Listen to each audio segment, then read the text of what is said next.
Linda mau tutorial bikin sambal colo-colo ya. Tante Linda, tuh lihat bumbunya udah kayak gini. Terus Linda masakin minyak. Nanti kalau udah matang minyak ini disatukan dengan ini. Ini udah matang ya. Itunya apa? Minyaknya kita masukin ke sini. Kita masukin ke sini, bismillahirrahmanirrahim.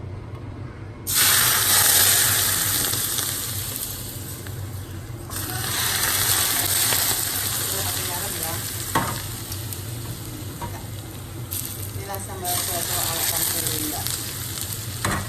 Mantap ya. Bayangkan. Ya kan. Enaknya. Terus nanti pakai ini.